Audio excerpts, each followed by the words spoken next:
our biggest thing is affordable housing.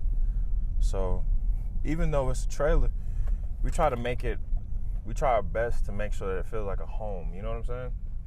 So when we enter the property, you'll notice that usually in a mobile home, they use the strips to combine the sheetrock. We get rid of all of that mud and tape. We skim the walls. We skim the ceilings. I mean, you're going to feel at home as soon as you walk in. And as far as financing goes, I mean, it's a lot different than a home, because you got to realize when you purchase a mobile home, it has a title. So it's not real estate until you de-title it.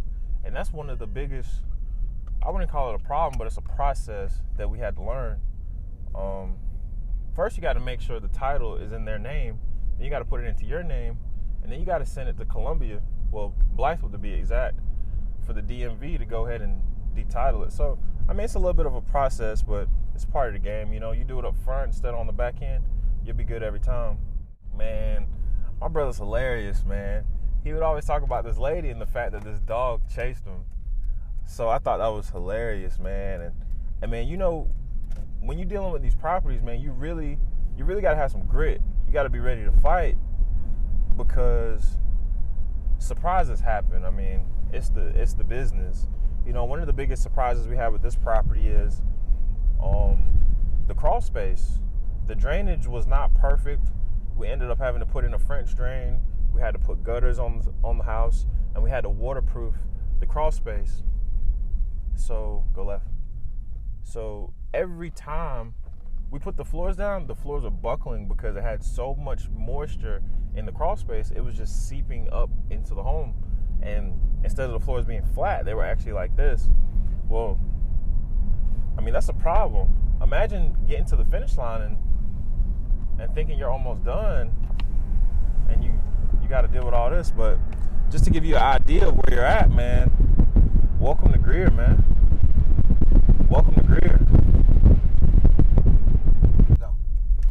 This area is amazing, man. I remember my mom taking my brother to work, because he used to work for BMW. We lived in Fountain Inn, so we'd take 418, and it was the back way.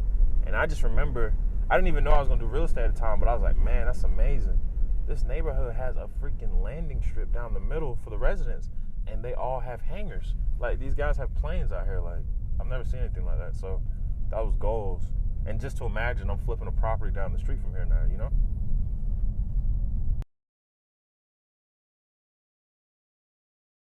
Man, so we apologize, y'all. We're doing better. You know, everybody wants to know what we're doing, and a lot of times we have so much time just doing it that we forget to give back. So we're on a mission to give back now. You can subscribe with us, Brilliant Homebuyer. That's on Instagram. That's on YouTube. That's on Twitter. That's on Facebook. Hell, that's even the email, info@Brilliant Homebuyer. You want to ask a question? I mean, we one call away, and we love helping people because people helped us.